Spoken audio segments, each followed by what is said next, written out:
찬양 너무 은혜롭게 해주셔서 우리의 마음을 열 수 있도록 어, 해주셔서 너무 감사해요. 제가 지난번 그 말씀을 전할 때 하나님께서 저에게 어, 그 성도의 마음을 문을 열어라 그러는데, 그때 내가 어떻게 여러분 마음의 문을 엽니까? 그 내가 찬양을 부르는데 어떻게 해야 될까 그러다가 눈물이 났어요. 하나님, 나는 힘이 없는데 내가 어떻게 성도의 마음의 문을 엽니까? 근데 제 생각에 지금 이 시간에 기도해서 마음을 열 수는 없을 것 같고 찬양을 해야 되겠다. 그래서 그냥 계속 찬양만 하고 제가 그날 마쳤습니다. 여러분, 이 찬양이요, 우리가 마음을 열고 하나님 앞에 나를 드리고 하나님의 여러분 음성을 듣는 거 여러분 아십니까? 제가 찬양 부를 때 가사를 불러주지 말라고 하잖아요. 그건 왜 그러냐면요, 이 찬양을 막 가사를 이렇게 할 때요, 그 가사 속에서 하나님의 음성이 들려요. 그래서 막 눈물을 흘리게 되는 거예요. 언젠가 준혁이 형제가 찬양을 하는데 그 찬양 가사가 하나님께 영광을 돌리는 그런 내용이었어요. 근데 한 주간 내내 내가 하나님 앞에 영광을 돌리고 싶은데 내 말이 언어가 짧고 내가 생각이 부족해서 어떤 말씀으로 하나님 앞에 영광을 돌려야 될지 모르겠는 거예요. 근데 그날 찬양을 하는데 그 내용이 하나님 앞에 영광 돌리는 그 내용들이었어요. 그런데 제가 폭포수같이 눈물이 흘러났어요. 하나님, 그렇습니다. 저 찬양은 내가 하고 싶은 찬양입니다. 저 가사는 내가 하나님 앞에 올려드리고 싶은 내 마음입니다. 그러면서 정말 하나님 앞에 눈물을 펑펑 쏟으면서 하나님 앞에 영광을 올려드렸어요. 그래서 여러분, 우리는 찬양을 부를 때 그냥 이렇게 아무 생각 없이 하는 게 아니라요, 찬양을 부를 때 이 가사를 부르면서 거기에 하나님의 음성이 들려요. 그래서 깊은 웅덩이와 그 수렁에서 건져주셨다는 그 말에 제가 정말 고난을 받을 때요, 그것이 막 가슴으로 막 느껴지는 거예요. 깊은 웅덩이와 수렁에서 나를 건져주시고 나의 발을 반석 위에 세우신다고 하는데, 그 반석이 누구냐면 예수님이에요. 하나님께서 거기서부터 그 웅덩이는 여러분 알잖아요. 그냥 깊어가지고 우리가 한번 빠지면 못 나오는 거예요. 수렁은 뭐냐면 늪이에요, 늪. 한번 들어가면 누가 빼내주지 않으면 못 나오는 곳이야. 우리 인생을 살아가는데 그런 문제들이 있다는 거예요. 그런 아주 역경을 겪거나 어려움을 겪는다는 거예요. 그런데 누가 나를 거기서 건져서 반석 위에 세워주시느냐? 하나님이, 오직 예수님만이 나를 건져서 그 위에 세워놓을 수가 있는 겁니다. 그래서 여러분, 찬양의 은혜를 못 받으면 오늘 이 말씀의 은혜 못 받아요. 오늘 그래서 찬양의 은혜 받으셨습니까? 뭐 이렇게 아멘이 적어요. 나만 은혜 받은 거예요? 다시 묻겠습니다. 여러분, 오늘 찬양의 은혜 받으셨습니까? 그래서 여러분, 찬양 부르는 사람은 여기서 나를 다 내려놔야 돼. 내가 나타나면 그날은 내가 나타났다면 그날은 찬양을 잘못한 거예요. 누가 인도해야 되느냐? 성령께서 인도하셔야 돼요. 그죠? 성령께서 인도하셔서 이것이 여러분 각자 마음속에 퍼져서, 그래서 온 회중이 아주 그냥 텐션 계속해서 막 끌고 가야 돼. 오늘처럼 쉬거나 이렇게 이거 짜지 말고, 콘티 짜지 말고 그냥 쫙 올라가고 잠깐 동안 하기 때문에 우리가 그냥 그렇게 최선을 다해서 하나님 앞에 우리가 찬양을 해야 됩니다. 그래야 오늘 같이 제가 이렇게 저는 설교를 잘 못하잖아요. 저 같은 사람이 설교할 때 설교하기가 너무 좋은 거예요. 왜냐하면 여러분들 마음을 말랑하게 벌써 다 성령께서 만져 놓으셨기 때문에 저는 이제 말씀만 전하면 되는 거예요. 이제부터 시작, 말씀을 전합니다. 자, 오늘 이제 요즘에 제가 아브라함에 대해서, 어떻게 아브라함은 자기 아들을 하나님 앞에 그렇게 번제로 드려서 죽이기까지 이런 믿음을 갖게 되었을까? 그것이 너무 궁금해서 요즘에 계속해서 아브라함을 이제 묵상하고 아브라함에 대해서 깊이 공부를 하면서 이제 찾아봤어요. 그런데 아브라함이 보니까 처음에 불렀을 때가 75세였어요. 그리고 그 100세의 아들을 낳았어요. 25년 동안 그 안에 무슨 일이 있었을까? 25년 동안에 무슨 일이 있었길래 이제 22장에 하나님께서 이 아브라함에게 아들을 바쳐라 할 때 이 아들을 바칠 수 있었을까? 그래서 그것을 공부하는 동안에 그 일 후에 22절 1절에 보면 그 일 후에 하나님이 아브라함을 시험하시려고 그랬어요. 그래서 그 일이 어떤 일이냐? 25년 동안 이제 믿음이 없던 아브라함이 복 주시는 하나님으로만 알고 있던 아브라함에게 그 다음에 천지의 주제이신 하나님, 이 세상의 주인 되시는 하나님, 그 다음에 21장에 보면은 마지막에 뭐라 그러냐면 영원하신 하나님에 대해서 알게 됐어요. 이때까지 일어났던 그 일 후에 아브라함이 영원하신 하나님에 대해서 알게 된 이후에 그렇게 말하고 있어요. 그 후에 하나님이 아브라함을 시험했다 그랬어요. 시험에는 히브리어로 시험하면 나사라는 말인데 이 앞에 주어가 무엇이 붙느냐에 따라서 내용이 달라져요. 이 앞에 마귀가 사탄이 그랬으면 그 시험은 나를 넘어뜨리고 또 나를 유혹하고 넘어뜨리는 것이 목적이에요. 그래서 우리가 어떤 시험은 마귀가 나를 완전히 막 넘어뜨리려고 이제 시험을 하는 것이 있어요. 그럴 때는 어떻게 해야 됩니까? 죽기 살기로 기도하면서 이제 나가야 되죠. 그런데 거기 앞에 여호와 하나님이 하고 붙으면 그건 뭐냐면 두 가지 얘기가 나올 수 있어요. 첫째는 하나님이 시험하는 거예요. 시험은 무슨 시험이냐면 시험 치는 거 왜 시험 칩니까? 답을 알기 위해서 시험 치죠. 답을 알기 위해서 시험 쳐요. 그래서 이 시험은 하나님께서 우리 인생에 어떤 문제를 당했을 때 이거를 어떻게 해결해 나가야 될지를 알려주시는 거예요.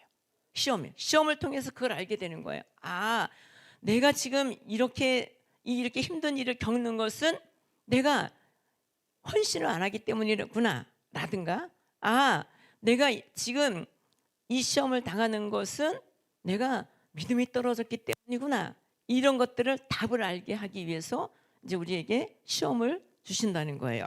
근데 이 시험은요, 하나님이 주시는 시험은 하나님이 어떻게 하시냐면 피할 길을 주신다 그랬어요. 그러니까 우리 보고, 나 같은 사람 보고 아들 바쳐라.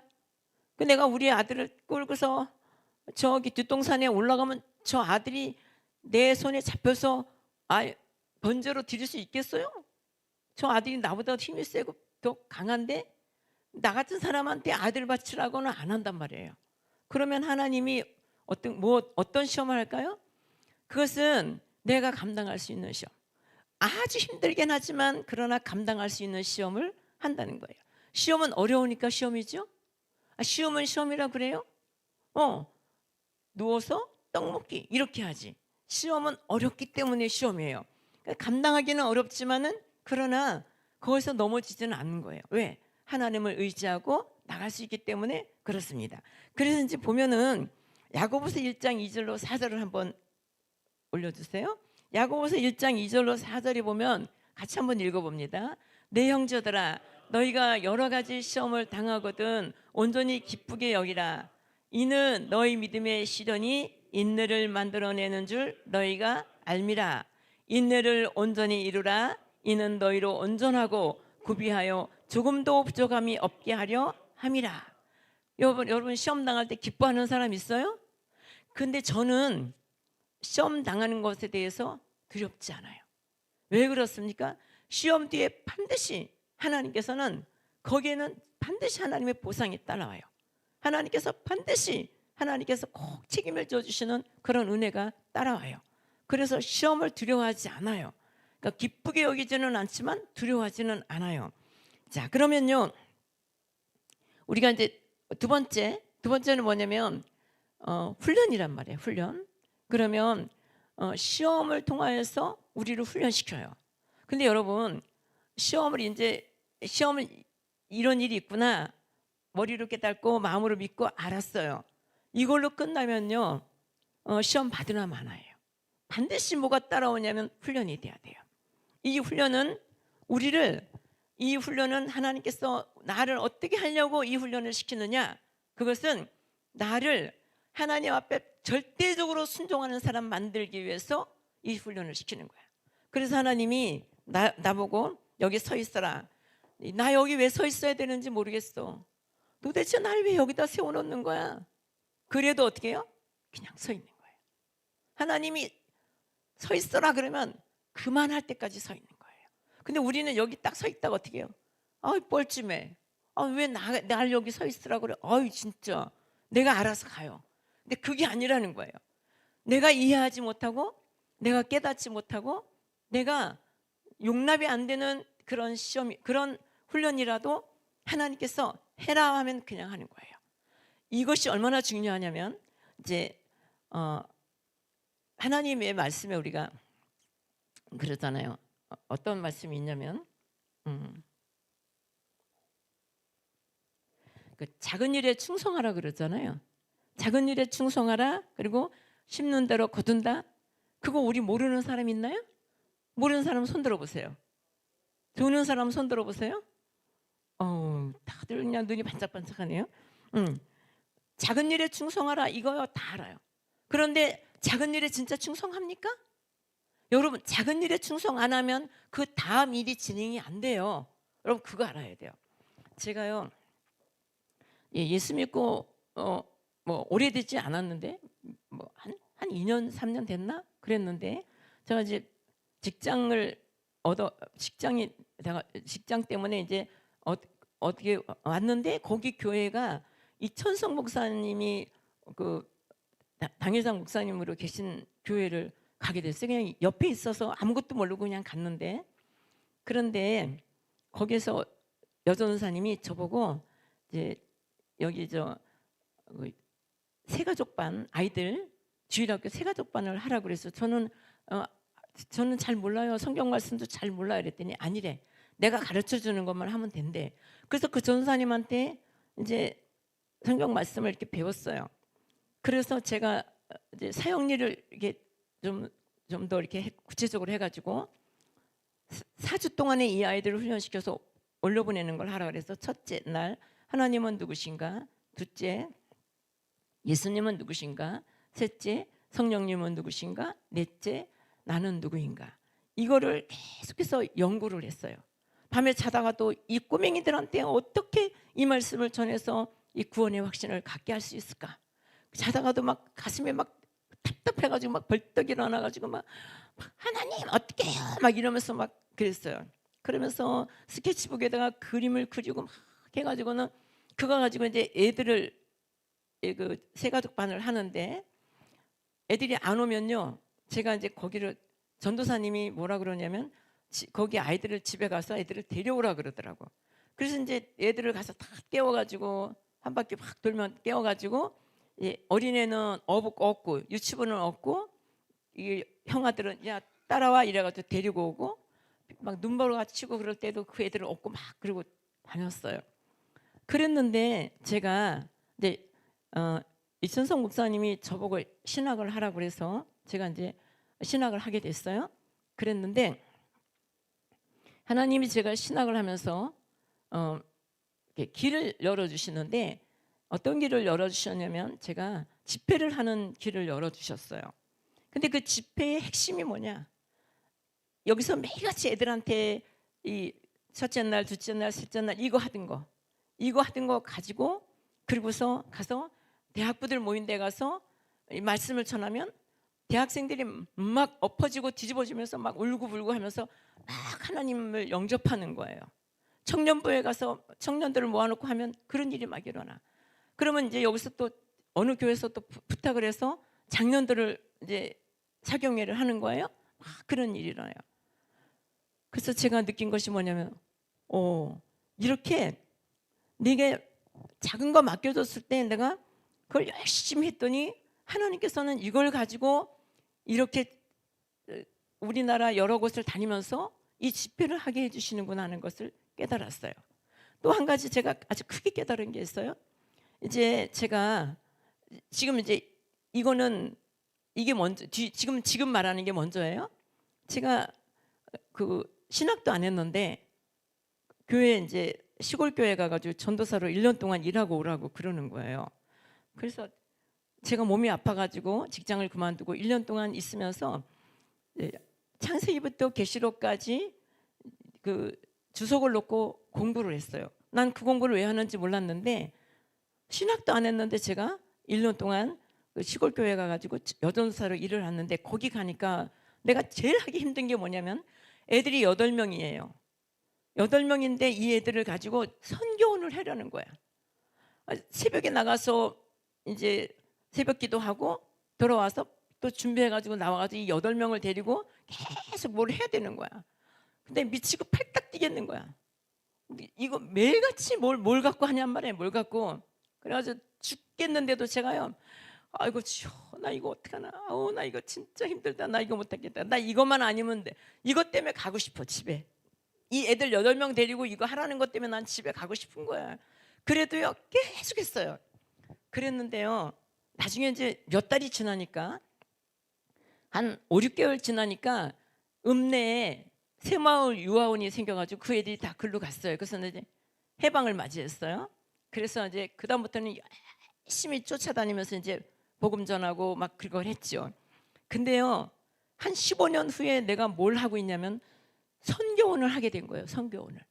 거기 8명 데리고 선교원을 했는데 정말 못하겠고 죽겠는데도 그걸 끝까지 했어. 그런데 하나님께서 한 15년 지난 다음에 제가 선교원을 했는데 개원을 딱 했는데 120명이 왔어요. 여러분 뭘 아셔야 되냐면 하나님은요 내가 지금 축구공만큼 능력을 갖고 있어요. 축구공만큼 능력을 갖고 있는데 지금 현재는 탁구공만한 걸 나한테 맡겨줬어요. 그러면 우리는 이 탁구공 별로 시답지 않게 생각합니다. 그래서 이까짓 거 이렇게 생각해요. 그런데 이 탁구공에서 탁구공을 가지고 철저하게 해서 여기에서 승부수를 띄우지 못하면, 여기에서 승패를 내가 거기서 성공하지 못하면 그 다음 단계가 없어요. 여러분 아십니까? 없어요. 그걸 여러분 아셔야 돼요. 그래서 작은 일에 충성하라, 심는 대로 거둔다. 그것은 뭐냐면 내가 한 영혼을 위해서 눈물로 기도하고 쫓아다니고 최선을 다하고 이걸 정확하게 그거를 해낼 때 하나님께서는 어떻게 하시냐, 나를 보고 계시는 거예요. 이제 너에게 그 다음 단계를 내가 맡겨도 되겠는지 안 되겠는지를 뭘 보고 하시느냐, 이 단계에서 내가 어떤 성과를 내는 거예요. 이 단계에서 내가 죽도록 하나님 앞에 충성하는 거예요. 그걸 하셔야 됩니다. 그걸 해야만 그 다음 단계가 이루어집니다. 이성이 똑바로 잘 들어야 돼. 이성이 똑바로 들어야 돼. 이 하나님이 맡겨준 일에서요 여기서 성과가 안 나오잖아요. 그럼 그 다음 단계가 없어요. 여기서 시험을 하나님이 우리에게, 아브라함이 왜 시험을 당합니까? 아브라함이 시험 받아야 되는 이유는요 사명 때문이잖아요. 믿음의 조상이잖아요. 믿음의 조상으로서 뭘 해야 돼요? 이제 믿음의 조상에 걸맞는 시험이 통과되어야 믿음의 조상이 되는 거예요. 근데 우리 각자에게요 목회자들은 목회자에게 주는 시험이 있어요. 그 시험이요 그 훈련이 굉장히 가혹해요. 얼마나 가혹한지 몰라요. 그거 왜 그렇습니까? 정말 정직 훈련을 철저하게 받아요. 그리고 무슨 훈련? 희생훈련, 헌신훈련, 진짜 하나님께서 엄청나게 그 훈련을 시켜요. 근데 거기 통과하지 않으면 그 다음 단계가 없다고요. 왜 그렇습니까? 내가 목회를 하는데 성도가 고난을 당해. 그런데 고난을 당하면, 어려움을 당하고 고난을 당하면 나도 같이 고난을 당해요. 얼마나 힘들고 어려운지 몰라. 정말 뼈가 녹는 것처럼 아픔을 갖고 같이 기도하는 거예요. 그런데 내가 그 아픔이 내게 느껴지지가 않아. 그래서 기도하는 척하고 넘어갈 수 없다 이거예요. 기도하는 척하고 갈 수 없는 거예요. 그렇게 정직 훈련을 받는 거예요. 정직하게 내가 이 아픔을 갖고 있는 성도를 위해서 정직하게 이렇게 기도할 수 있느냐? 그 훈련을 그렇게 뜨겁게 받는 거예요. 하나님이 우리에게 맡겨주신 그 일에 대해서 최선을 다하는 훈련을 받아야 그 다음 단계로 갈 수 있어요. 그래서 우리 이제 그 신목사가요 저한테 물어보는 거예요. 저기 내가 이제 물어봐요. 어떻게 부흥됐어? 그러니까 코로나 전에는 좀 부흥이 됐는데 코로나가 오니까 이제 성도가 믿음이 약하니까 막 안 오니까 막 엄청 힘들어해요. 그래서 제가 우리 아들을 만날 때마다 당부를 하고 또 당부하는 게 뭐였냐면 그래도 하나님이 그만할 때까지 그 자리에 굳건하게 있어야 된다. 그리고 매일같이 기도하는 거 줄이지 말고 또 전도하는 거 줄이지 말고 그리고 영혼 사랑하는 거 줄이지 말고 저기 개척교회를 하면 성도들이 얼마나 속색이는지 몰라요. 하나님이 그렇게 붙여주셔요. 그렇게 그런 사람들을 통해서 훈련을 쫙 한 다음에 그 다음에 좋은 성도들이 오는 거예요. 그래서 절대로 흔들리지 말고 굳건하게 가야 된다. 그러면서 계속해서 만나기만 하면 제가 그 부탁을 했어요. 왜? 이게 지금 시험이에요, 시험. 훈련이에요, 훈련. 이 훈련을 통과해야. 그래서 내 마음대로 못하겠어요. 그리고 딱 이게 치우고 그게 아니라 하나님이 그만 그 다음 단계 할 때까지 그걸 하셔야 된다고. 하나님이 이제 허락하실 때까지 있어야 돼. 여러분, 우리가 한 교회에서 오랫동안 이 교회에서 있는 거예요. 얼마나 어려운 일인지 몰라요. 그래도 때에 따라서 가슴 아픈 일도 있고 막 절망적인 그런 일도 있고 너무 힘든 일도 있어. 그런데 그거를 절대로 요동하지 않고 딱 그 자리에 지키는 사람, 그 사람이 시험에 합격한 사람, 하나님께서 그 다음 단계로 가게 하시는 분, 그 다음 단계에 하나님이 축복을 주시는 분, 은혜를 베풀어 주시는 분, 그렇게 되는 겁니다. 그래서 이 시험을 아브라함이 시험을 이기는 이 과정을 보면요, 아브라함은 끝까지 이 이삭을 데리고 그 산으로 올라갔잖아요. 그런데 그 종들 보고 이래요. 여기서 기다려라. 그리고 둘이 갔잖아요. 내가 제사를 지내고 이제 이삭과 같이 내려오겠다 그러잖아요. 지금 뭐 하러 가는 거예요? 이삭을 바치러 갔잖아요. 그런데 이삭과 같이 내려온다 그랬어요. 내가 이삭과 더불어서 같이 내려오겠다 이렇게 말했어요. 그러면 이 아브라함에게는 어떤 믿음이 있었길래 도대체 아브라함을 번제로 드리러 가면서 그러면서 얘를 도로 데리고 내려올 거라고 말할 수 있을까? 여기에 대해서 우리 그냥 짐작을 해서 말하면 안 돼요. 히브리서 11장 18절로 19절입니다. 한번 띄워주세요. 같이 한번 읽어봅니다. 그에게 이미 말씀하시기를 내 자손이라 칭할 자는 이삭으로 말미암으리라 하셨으니 그가 하나님이 능히 이삭을 죽은 자 가운데서 다시 살리실 줄로 생각한지라. 비부컨대 그를 죽은 자 가운데서 도로 받은 것이니라. 그러니까 이 아브라함에게는요 뭐가 있었냐면 다시 분명히 내가 그냥 가짜로 죽이는 척하는 게 아니라 진짜로 내가 이 이삭을 죽인다 하더라도 이 아이는 약속의 아들이야. 이삭을 통해서 네 후손을 준다고 여러 번 약속했어. 그러니까 내가 여기서 죽여도 하나님께서는 다시 살릴 것이라고 하는 그 믿음을 갖고 있었던 거예요. 그렇기 때문에 이 이삭을 데리고 가서 거기에서 진짜 하나님 앞에 진짜 죽이려고 했어요. 그랬더니 아브라함아 아브라함아 하면서 이제 죽이지 말아라. 그러면서 뭐라고 말씀하십니까? 아들을 대신하여 번제로 드렸더라.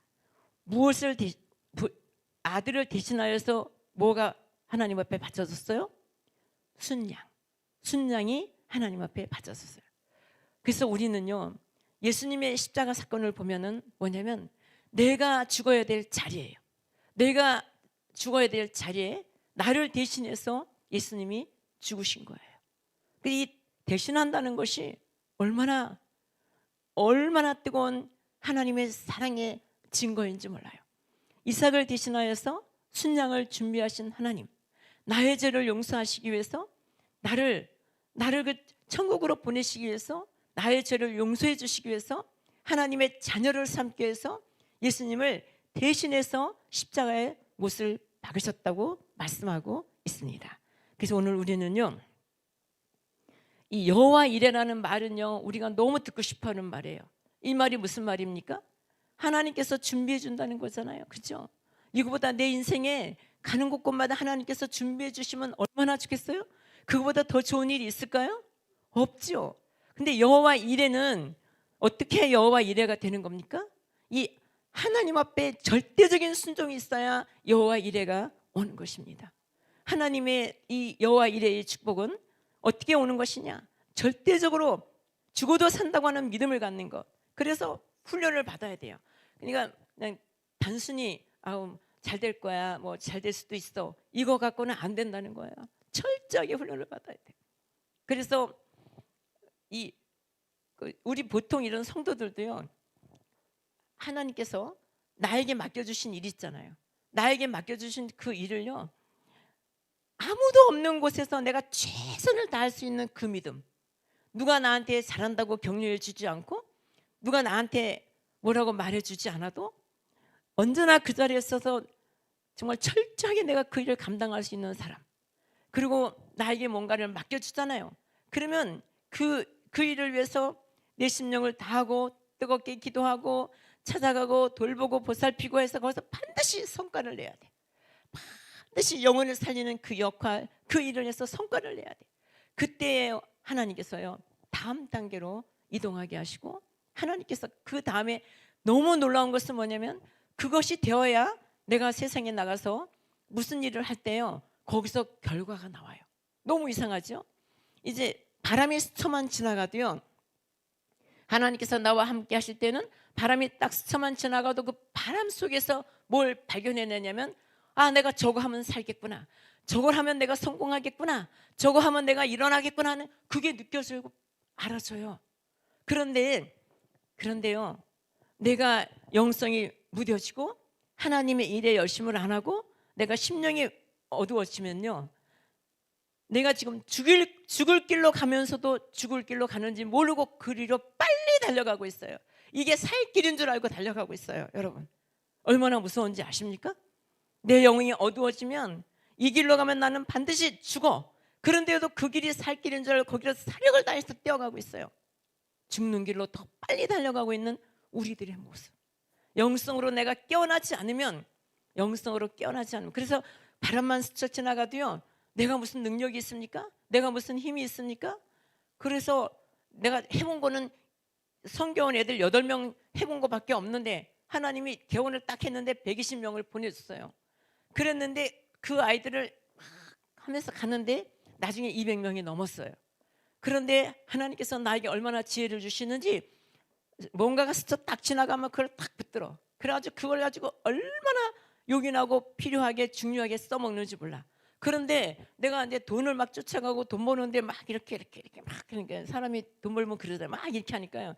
그 다음부터는요, 하나님이 어떻게 하냐면, 학원이 여기 조금만 가면 학원인데 거기를 못 가도록 내 발을 딱 묶어 놓는 거야. 못 가요. 절대로 못 가요. 그래서 하나님이 학원문을 딱 닫게 하셔요. 그러면서 저한테 그러시는 거예요. 사랑하는 딸아, 니네 교회에서 너보다 양육을 잘할 수 있는 사람이 누가 있냐? 제가 저지요. 네, 그만해라.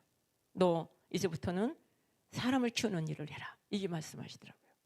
그래서요, 마지막까지 그거를 인간인지라 놓기 싫어가지고 저 소명 어린이집 그거 이제 폐쇄할 때 제가 끝까지 그걸 붙잡고 있으니까 하나님 보건복지부에서 나한테 감사가 나왔어. 보건복지부에서 감사가 딱 나오는데 하나님 뭐라 그래? 너 여기서 승복해라. 그러면 감사 더 이상 받지 않게 해줄게. 그래서 제가 이랬어요. 저기 감사합니다. 이거 내년 2월 달까지가 한 학기잖아요. 2월 달까지 하고 문 닫습니다. 그랬더니 그래요? 그러더니요, 딱딱 접어요. 거기서 정확하게 하나님 말씀 딱딱 적고 뭐라 그러냐면, 저 감사 여기서 마칩니다. 그러면서 저기 시청 그 같이 오신 분들은, 이분 분명히 2월 달까지만 하죠? 네. 그러니까 그럼 여기서 감사 마치겠습니다. 딱 끝내고 갔어. 정확하신 하나님. 내가 지금 뭘 해야 되는지 아시는 하나님. 그대로 계속해서 가면 어떻게 된다고요? 죽을 길로 가는 거예요. 하나님께서 나를 콜링할 때, 나를 부르시면서 나에게 뭔가를 맡기실 때는 반드시 거기에서 최선을 다하여서, 사력을 다하여서, 온 힘을 다하여서 하나님 앞에 결과를 보여주셔요. 그러면 하나님께서 그 다음 단계 일을 하나님께서 예비하시고, 여호와 일의 하나님, 준비하시는 하나님께서 여러분들의 길을 인도하시고 이끌어 가실 것을 믿습니다. 그래서요, 요 마지막에 보면은요, 하나님께서요, 뒤에는 그 나홀의 후예라고 해가지고 쭉 나와요. 거기 보면은 왜 여기에 이 말이 나올까? 뜬금없이 이 말이 나와요. 그런데 거기에 보면은 23절에 같이 한번 읽어볼까요? 이 8사람은 아브라함의 형제 나홀의 아내 밀가의 소생이며 부두엘은 리브가를 낳았고 그랬어요. 리브가가 누굽니까? 리브가 이삭의 아내. 준비하시는 하나님, 여호와 일의 하나님, 이삭의 아내를 준비하고 계신다는 것을 말해주고 있어요. 여기서 리브가가 태어났는지도 몰라요. 이삭은. 우리는 지금 내 앞에 무슨 일이 있는지 몰라요. 앞으로 어떻게 될지 아무도 몰라요. 그러나 내가 지금 나에게 맡겨주신 모든 일에 사흘을 걸고 최선을 다하여 하나님 앞에 순복하고 하나님 앞에 정말로 엎드려 기도하면서 영적으로 깨어서 이 일을 감당하면 하나님께서는 여호와 일의 하나님, 우리의 문제를 이끌어 주시고 해결해 주시고 나의 길을 인도하시는 하나님, 그 하나님을 분명하게 만나게 될 것을 믿습니다.